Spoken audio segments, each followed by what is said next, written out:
Damos muchas gracias por este tiempo, Señor. Te pedimos que tú hables, Dios del cielo, en nuestras vidas. Hoy disponemos nuestro corazón delante de tu presencia. Te pedimos que tú te glorifiques. Te rogamos por favor, asimismo, Dios del cielo, que seas tú, Papacito Santo, Señor, con cada uno de nosotros, Dios. Que seas tú, Papito lindo, Señor, trayendo tu verdad a través de tu palabra. Amén, amén y amén. Vamos a abrir nuestras Biblias, por favor, en el libro de Hechos.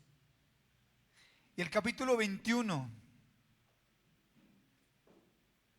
Hechos capítulo 21, verso 13.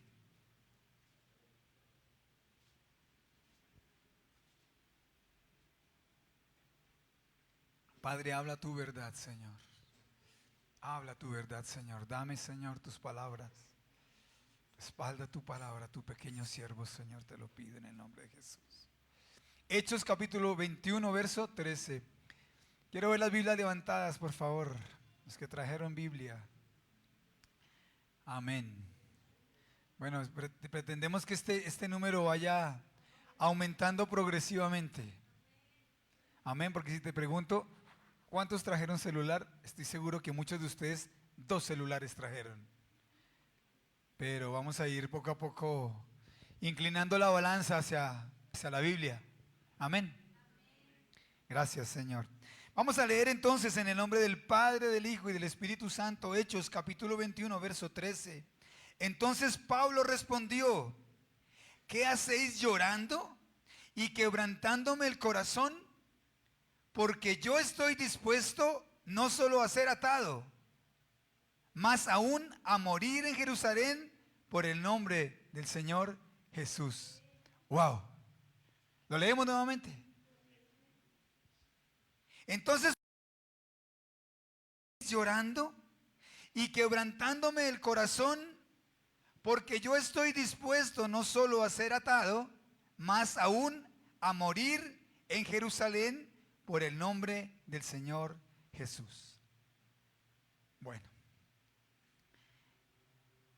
Tengo que hablar un poco del contexto de este versículo. Y tengo que hablar sobre todo del después de este versículo. Es lo que más me importa. Está el apóstol Pablo, después de su tercer viaje misionero, está en la casa de un evangelista. Dice la palabra del Señor que estaban allí decidiendo hacia dónde ir. Y había un número de personas reunidas ahí en esa casa. Y sucede algo que vamos a ver en un momento. Vamos a leer el versículo al que yo me quiero referir. Pero después de este versículo sucede algo tremendo. Suceden muchas cosas. Voy a hacerles un recuento del capítulo 20 al 28 más o menos de Hechos. Del 21 al 28. Perdón, del 23 al 28. Resulta que Pablo, después de proferir estas palabras, hemos hablado nosotros que a veces nos arrepentimos de lo que decimos, ¿verdad? Pablo no era de esos. Pablo era un tipo firme. Pablo era un tipo de palabra. Hablamos nosotros hace unos días que a veces prometemos y luego nos vemos envueltos en, bueno, ¿y ahora yo cómo hago para cumplir lo que prometí? Pero los hombres de Dios no solemos hacer eso. Si comprometemos nuestra palabra, tenemos que cumplirla. Tenemos que sacarla adelante, cueste lo que nos cueste. Pablo era un tipo de estos. Bueno, quisiéramos parecernos en alguito a Pablo. Pablo se dirige del lugar donde estaba, se dirige hacia Jerusalén. Y allí en Jerusalén, como todas las veces donde llegaba Pablo, comenzó a haber un gran alboroto. La gente quería hablar con él. La gente quería escuchar lo que él tenía para decir. Lo que el Espíritu Santo hablaba a través de la boca de este hombre. Así que entró en el templo y allí estaba disertando acerca de algunas cosas de la ley. Los que estaban esperando el momento desde hacía mucho tiempo, lo tomaron por revoltoso y le echaron mano, dice la palabra del Señor. Lo tomaron preso. Dice que ni siquiera lo dejaron salir del templo, sino ellos mismos lo arrastraron.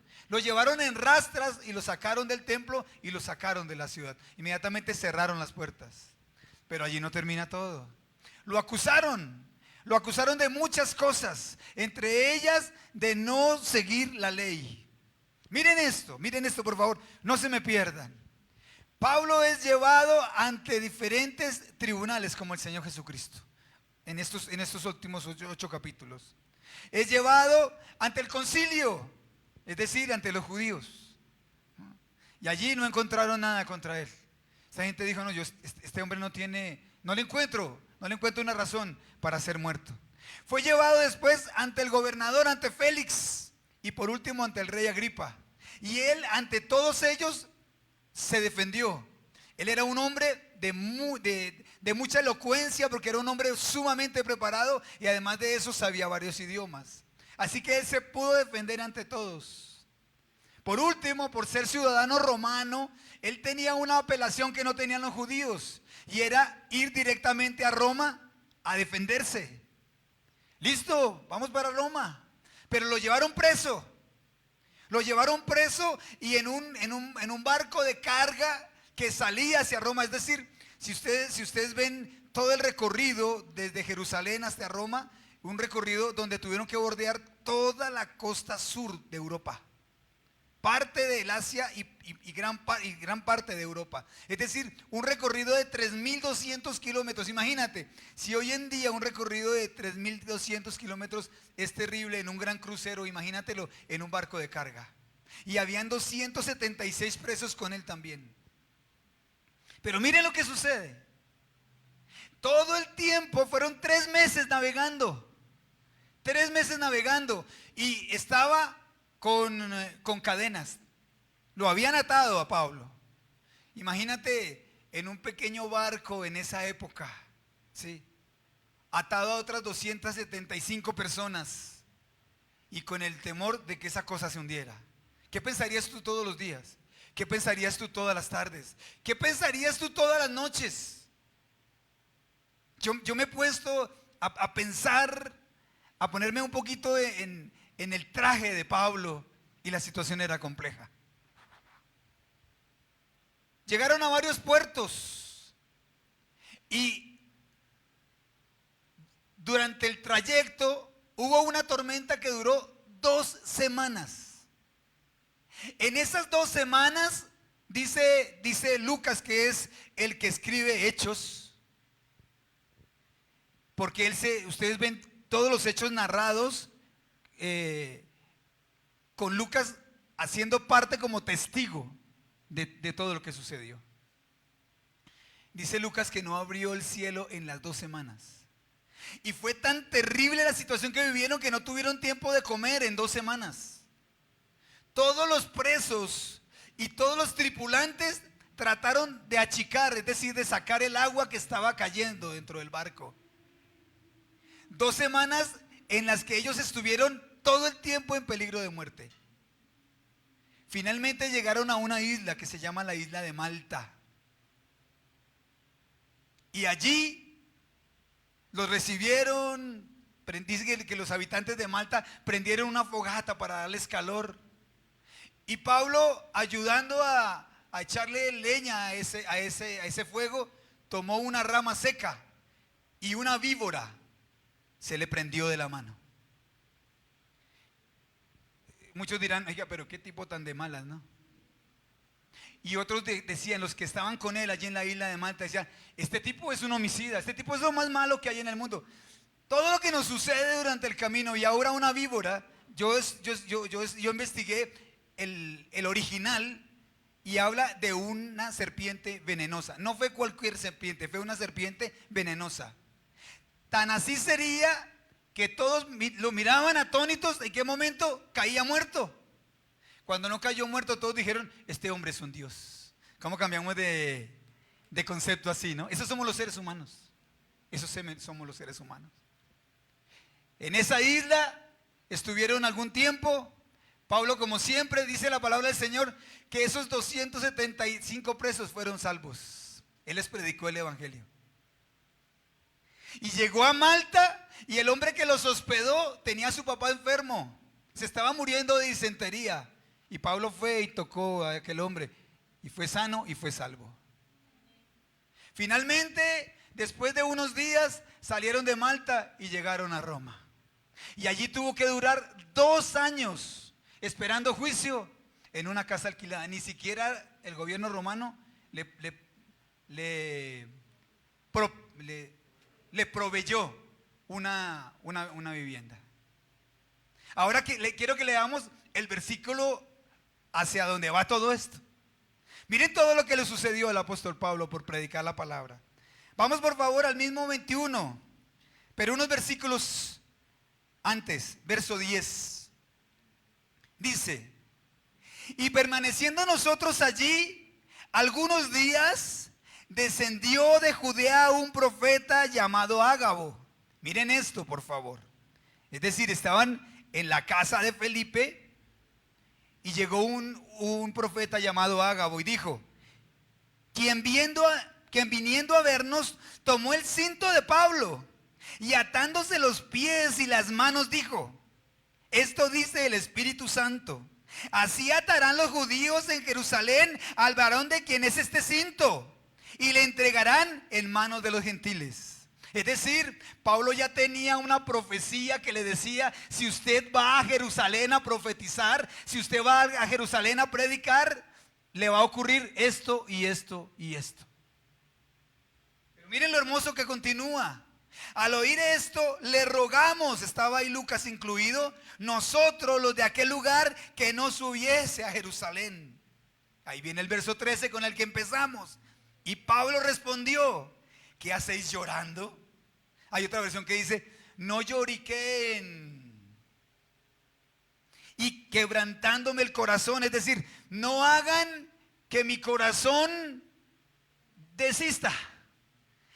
Con sus lloros no hagan que yo cambie de parecer, o no pretendan que yo voy a cambiar de parecer. Lo que tengo que hacer, lo tengo que hacer. Él sabía que lo iban a atar. La profecía decía que si él iba a Jerusalén, iba a terminar preso. Le iba a ir muy mal. Allí no terminó el ministerio de Pablo. Siguió escribiendo y siguió predicando la palabra del Señor. Yo a lo que quiero ir hoy, mis amados hermanos, es que uno de los motivos por los que no vemos la respuesta de Dios es porque le huimos al proceso. Uno de los motivos por los cuales no vemos la respuesta de Dios es porque nos resistimos a ser procesados. A veces Dios tiene que llevarnos atados para el proceso. Hablaba yo con un pastor que amo mucho. ¿Cómo llegó él? Él no fue un accidente que Dios utilizó para que él llegara a predicar la palabra del Señor. Él es de la ciudad de Montería, si no estoy mal. Y él allí estaba, no te digo, no sé si ustedes de pronto saben más que yo. Él es de una ciudad donde nació una de las guerrillas de Colombia, no voy a mencionar cuál. Así que él fue influenciado directamente por esa guerrilla y vino a Bogotá a estudiar música. Él es un gran músico.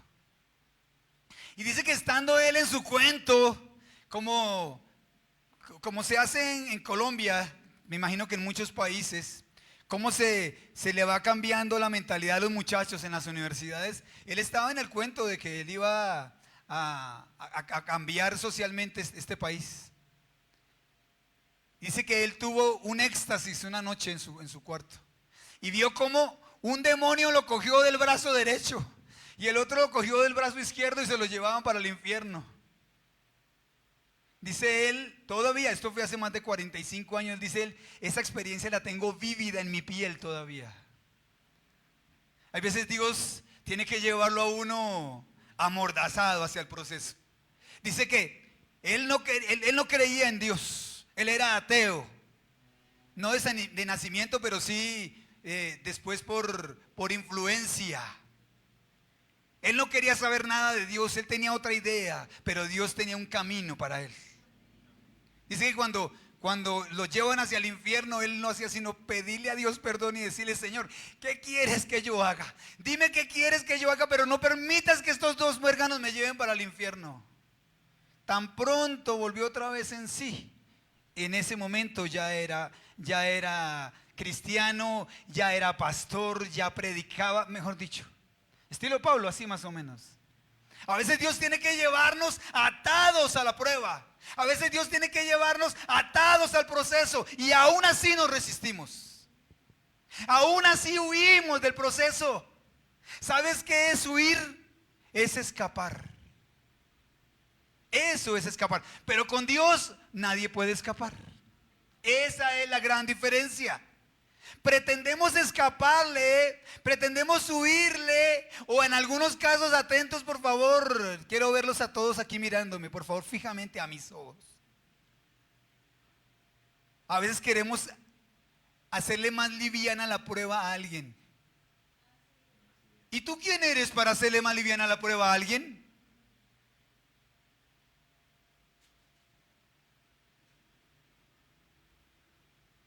¿A ti quién te ha llamado a intermediar entre Dios y la persona que está siendo probada? Así hay, me decía el Señor esta semana, así hay esposos, así hay esposas, así hay hijos, así hay padres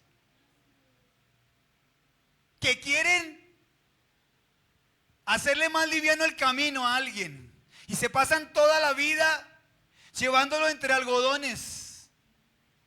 Es para que no sufras, que es mi hijo amado. Sí, claro, es tu hijo amado. Pero decían anoche los muchachos que estaban predicando, cada uno tiene que vivir su propio proceso. El proceso tuyo. ¿Tú quisieras vivir mi proceso, el que yo viví? ¿Quién dice? Ay, porque hay gente que dice: uy, yo quiero la bendición de ese pastor.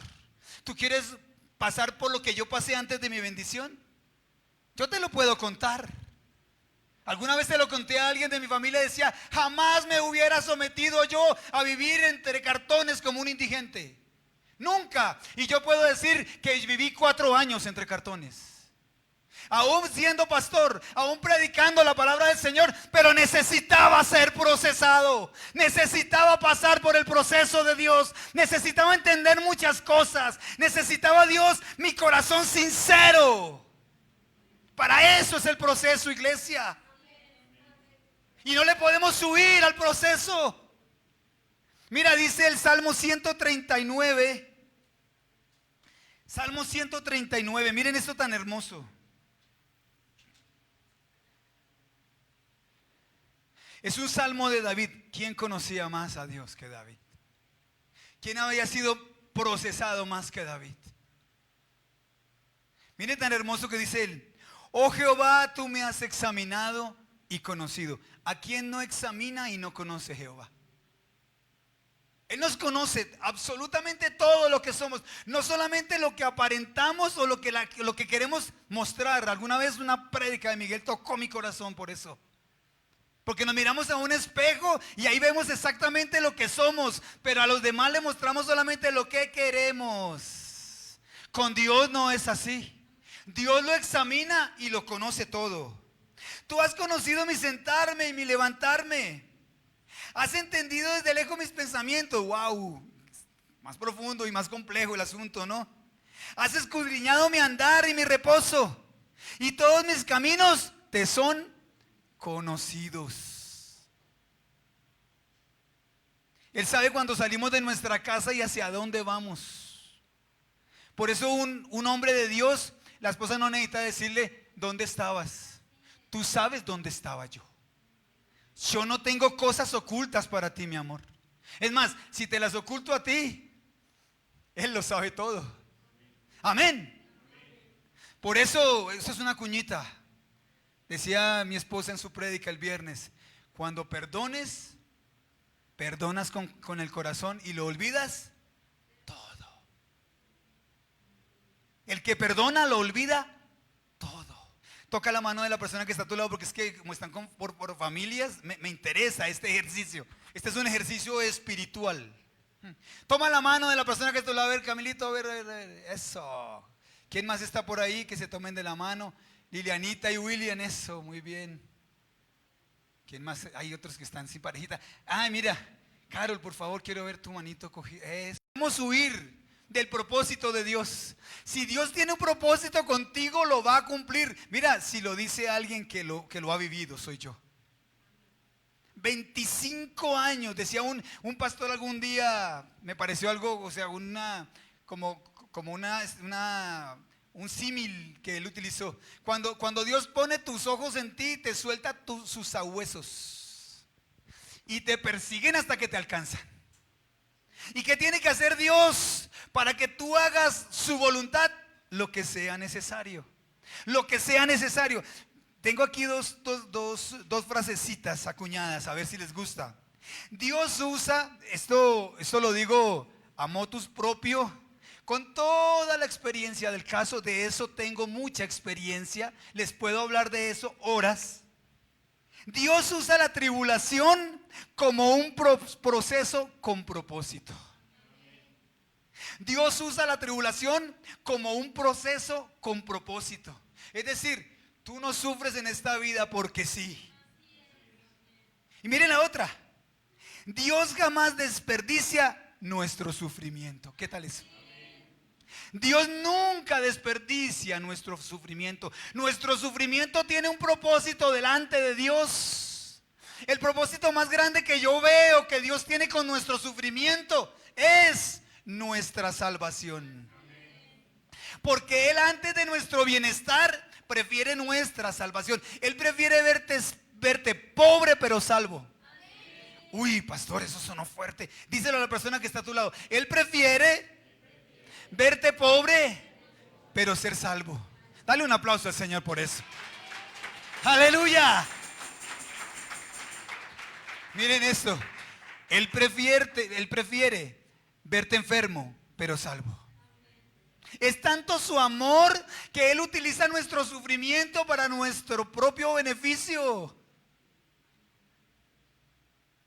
Él no desperdicia nuestro sufrimiento. Él es experto en tomar todo lo que nos sucede a nosotros y lo que Él permite para nuestro propio bien. Y del proceso nadie se salva. Podemos huirle toda la vida. De nosotros es nuestra decisión acatar ese proceso, ser humildes a ese proceso mientras haya tiempo. Es que todo ha venido uniéndose en estos 3 días. Yo me aterro, ¿cómo fue esto? Yo me aterro. Porque a veces cuando hay 3 días de ayuno, a los predicadores yo les sugiero un tema, pero estos 3 días han sido una cosa del Espíritu Santo. Ustedes no saben lo que sucedió aquí anoche. Wow. No queríamos dormirnos anoche con mis hijos. Fue el cansancio que nos venció. Estábamos felices de la llenura que se vivió hoy. Es más, yo creo que la presencia que se está sintiendo hoy es esa misma presencia, como el residuo de lo que sucedió anoche. Que no se me entienda mal residuo, ¿no? Por favor. O la consecuencia, el remanente. Ok, gracias, hijas. El remanente de lo que sucedió. Es decir, como si hubiéramos dejado anoche, continuará. Y antenoche continuará. Y hoy es la tercera parte de esa gloria que hemos estado viviendo estos días. Amén. Así que no podemos huirle. Puedes huirle por un tiempo, puedes esconderte por un tiempo, pero ¿a dónde nos iremos que no nos alcance el proceso de Dios? ¿A dónde nos iremos que no nos alcance el propósito de Dios para nosotros? Mira, si Dios quiere que tú prediques su palabra, lo vas a hacer. Lo vas a hacer. Por eso me preocupaba creo que fue hace 8 días cuando les pregunté, ¿y quién sabe cuál es el propósito de Dios para su vida? Y la mayoría de ustedes, yo creo, pastor, que mi propósito en esta vida es comprar una casa. Ese no es el propósito de Dios. Dios tiene casa para cada uno de nosotros. ¿Sí sabían eso? No les estoy vendiendo prosperidad, pero eso es bíblico. Miren, si su palabra permanece en nosotros, tarde o temprano, lo decíamos hace 8 días, las bendiciones de Dios nos alcanzarán. Amén. Si nosotros permanecemos en Él y en su propósito para nuestras vidas, pida. Pida, hasta ahora no han pedido nada, dice el Señor. Pero eso tiene una cláusula.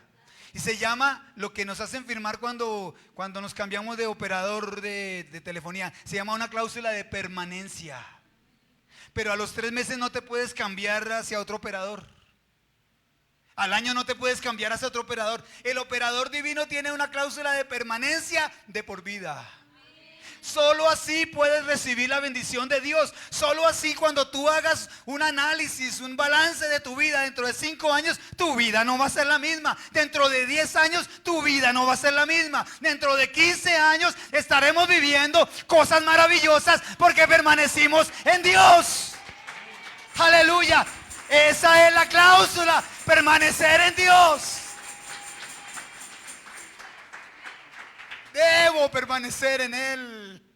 Debo creerle aún si las cosas no están bien. Porque la fe es la certeza de lo que yo espero y la convicción de lo que no estoy viendo. Eso es la fe. Debo permanecer para recibir. Y te aseguro, te lo digo, también de eso sé mucho.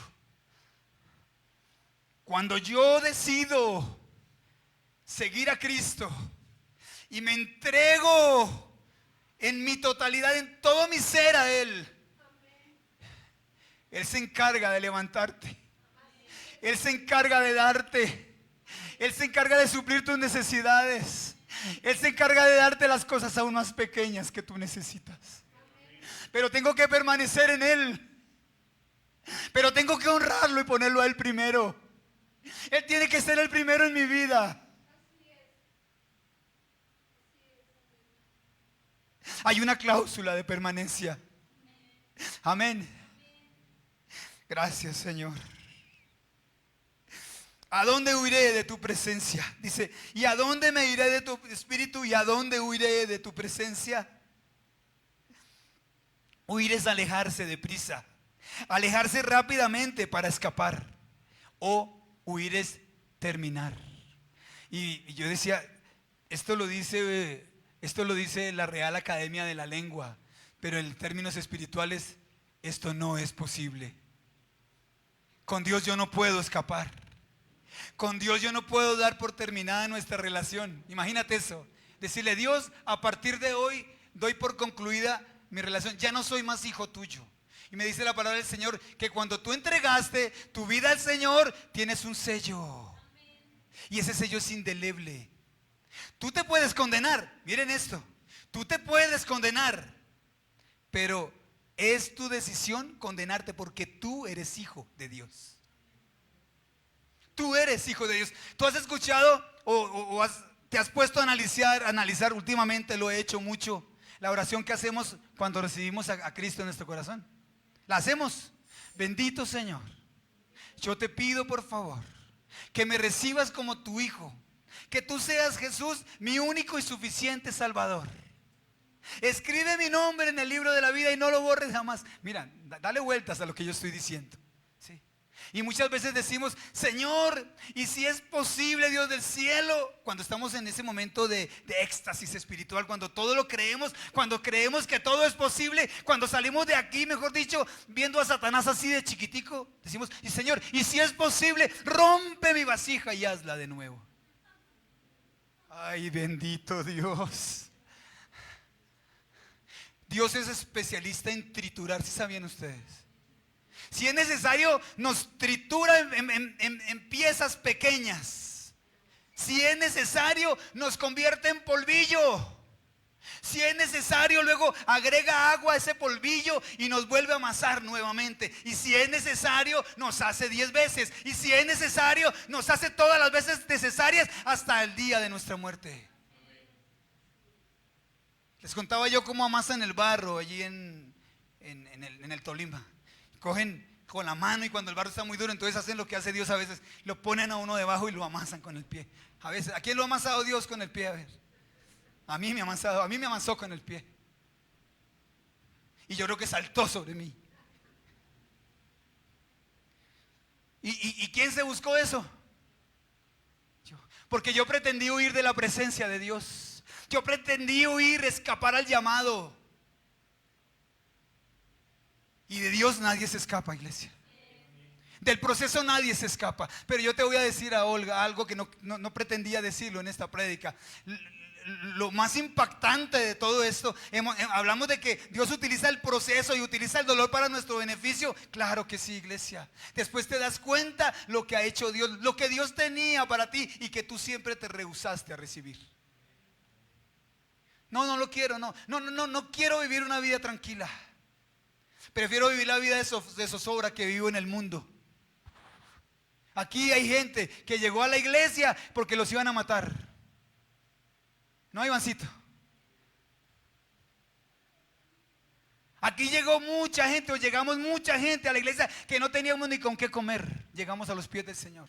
Enfermos, abatidos, menospreciados. El oprobio hacía parte de nuestra vida, lo que utilizó mi esposa iniciando el servicio. Y duramos en oprobio mucho tiempo. Oprobio, 2 puntos. Cuando se burlan de ti. Oprobio, cuando tú eres el hazmerreír de todos, de toda tu familia. Oprobio, cuando eres el más chiquito de tu casa. No por estatura ni por orden cronológico, sino porque todo el mundo te desprecia. Eso es oprobio. Cuando no tienes que comer, cuando la gente tiene que hablar mal de ti. Como el apóstol Pablo, este tipo tiene que ser mínimo un homicida para que después de todo esto que vivió se le prenda una víbora en la mano. Eso es oprobio. Pero Dios tiene lo mejor para nosotros, lo mejor para sus hijos. Y el resultado, se los repito, iglesia, cada día será mejor. Porque vamos de victoria en victoria, porque vamos de gloria en gloria. Amén.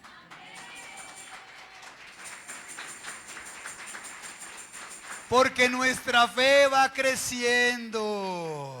Y te tengo una noticia. No podemos huir. No podemos evitarlo.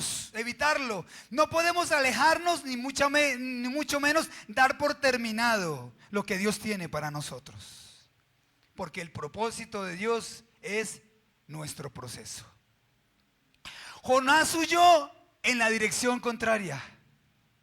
Era más fácil y más corto el camino dirigirse a Nínive. Pero dice la palabra del Señor esto, que él se dirigió a Tarsis. Tuvo que descender a Jope, al puerto de Jope, para tomar una nave para Tarsis. Tú sabes, nomás en la inversión económica le tuvo que haber salido mucho más costoso.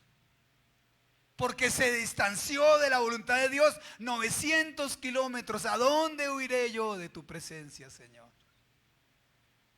Descendió a Jope, luego se fue para Tarsis, descendió a una nave. Miren el proceso del que no acata la voluntad de Dios. Termina alejándose y descendiendo cada día más.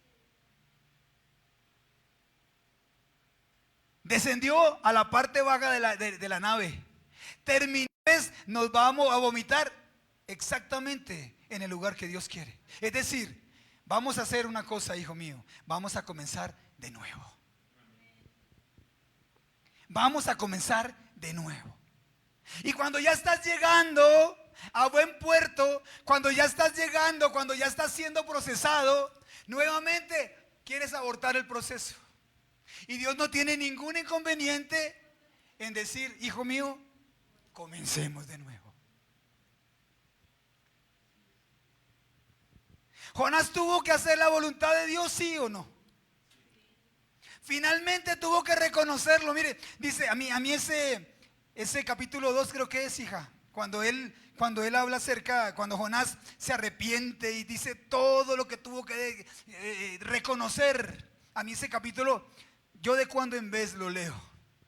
Y cuando tengo así algo así como que me está incomodando, ese capítulo me pone otra vez a mí en línea. El capítulo 2 de Jonás. Reconoce él, pero mire cómo lo reconoce él. Lo reconoce él lleno de jugos gástricos de un animal. ¡Wow! tú te imaginas a lo que huele el vientre de un animal de esos por dentro. Él lo reconoció en medio de la putrefacción del vientre de ese pez. Dice que las algas lo cubrían su cabeza. Imagínate cómo se sintió él. Imagínate la luz que hay dentro del vientre de un pez. Imagínate la soledad que hay dentro del vientre de un pez. Imagínate las condiciones. Se sintió el hombre más miserable hasta que dijo, por cierto, perdóname, Señor, yo estoy aquí por mi propia culpa. Y le dijo el Señor, como le dijo al pastor Guillermo, ahora sí o continuamos. Porque le habló por segunda vez. Le digo, y habló, creo que es comenzando el capítulo 3.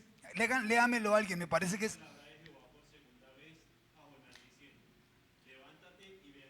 Vino palabra por segunda vez de parte de Dios a Jonás y le dijo, ve donde yo te dije que fueras.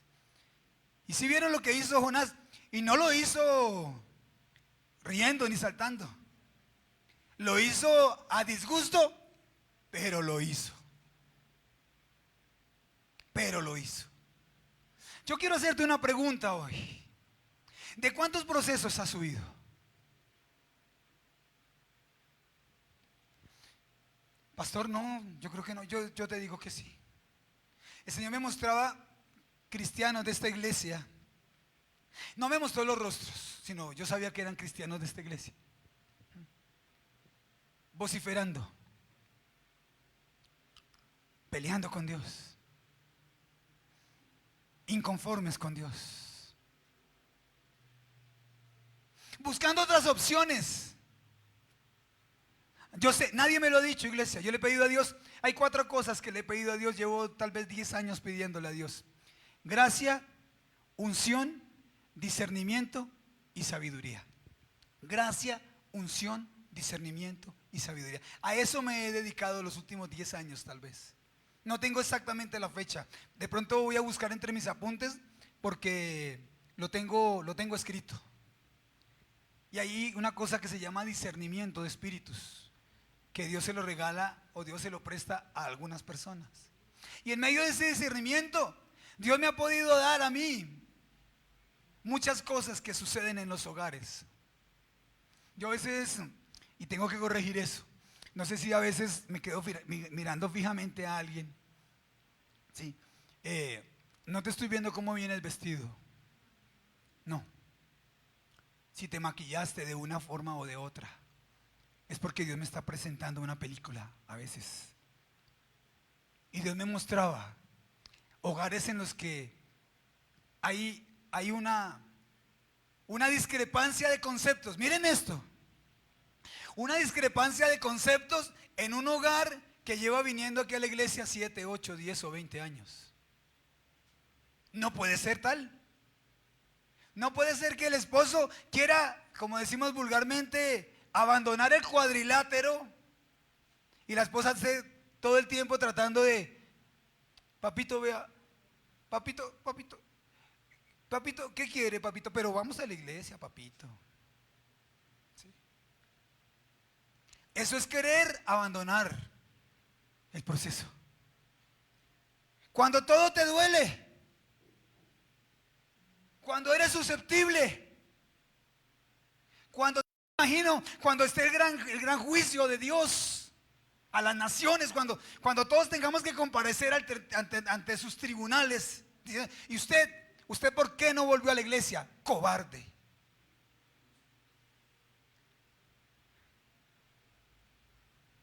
Señor, perdóname porque me fui al mundo por cobarde. Y te va a decir el Señor: hijo, ya no hay tiempo. Ya no hay tiempo. Tenías que haber demostrado tu valentía en el proceso. Tú eras quien se debió haber cansado de luchar contra mí, no yo de ti. Termino con esto, iglesia. Jacob, el hijo de Isaac, nació siendo un suplantador. Miren esto, no se pierdan esto. Si no les gustó nada de lo que yo les dije, no se pierdan esto, por favor. Jacob nació siendo un suplantador. Engañó a su hermano. Engañó a su papá, que me parece lo más terrible que haya tenido que hacer eso. Engañar a un anciano ciego. Eso es una cosa vil, menospreciable. Y que su mamá se haya prestado para eso. Papito, ¿qué quiere? Pero vuelva a la iglesia. Papito, por favor. O en el caso de la esposa, del esposo. Mi amor, vamos a la iglesia, por favor. Deja el mundo. Deja el amor por el mundo. Deja las fiestas. Vamos a la iglesia. Tú cantabas en el grupo de alabanza. Engañó a su papá. Engañó a su hermano. Y tuvo que huir. Jacob huyó. Porque la cosa se puso difícil. Porque Esaú juró matarlo. Y otra vez intervino su mamita. La mamita sinvergüencita. La que quería ponerle todo en bandeja de plata, en algodones, entre algodones. Esos son los cristianos que nunca maduran. Y se fue para donde Labán. Y allí duró 20 años huyéndole a su hermano. 20 años. Y por ciertas circunstancias, también huyó. Huyó de Labán porque temía por la vida suya, la de sus hijitos y la de sus parientes. Pero atentos a esto, iglesia. Y quiero leérselos. Hubo dos, y esto es algo glorioso que hoy se los quiero compartir. Porque yo estaba haciendo mi prédica y anoche mi esposa, por eso yo caí anoche, como caí. Ella me dice una palabra, Dios me dice una palabra a través de mi esposa. Y era lo que yo estaba haciendo, con lo que estoy terminando hoy.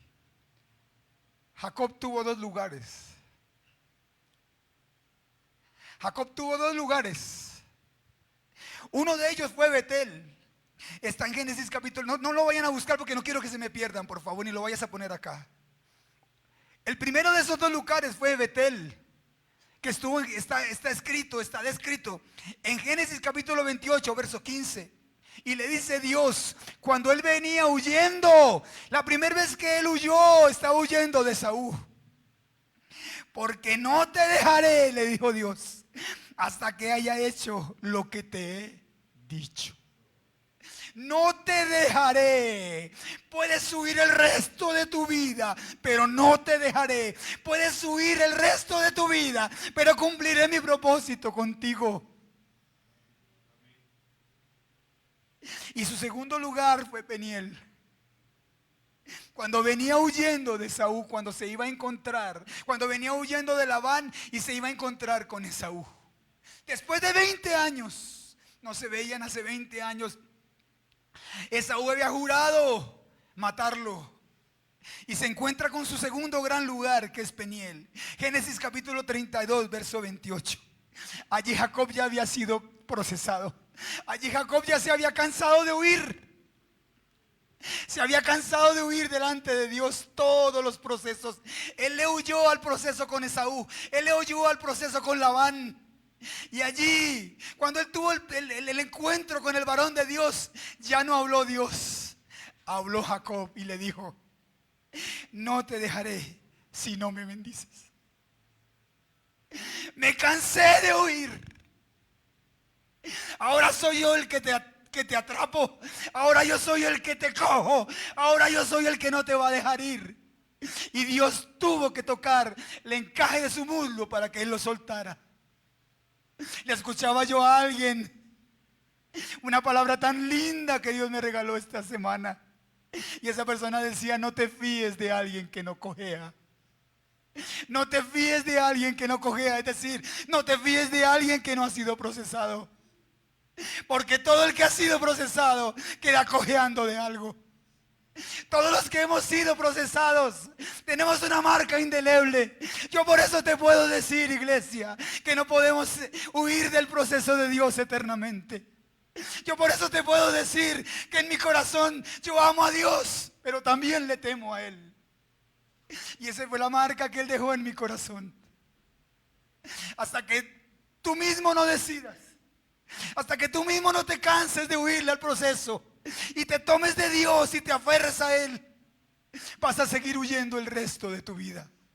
Yo no sé quién quiera decirle a Dios hoy: yo me quiero aferrar a ti, yo no quiero seguir huyendo de ti. Basta de huir. Basta de huir, Señor. Pasen adelante los que quieren venir y decirle eso al Señor. Aleluya.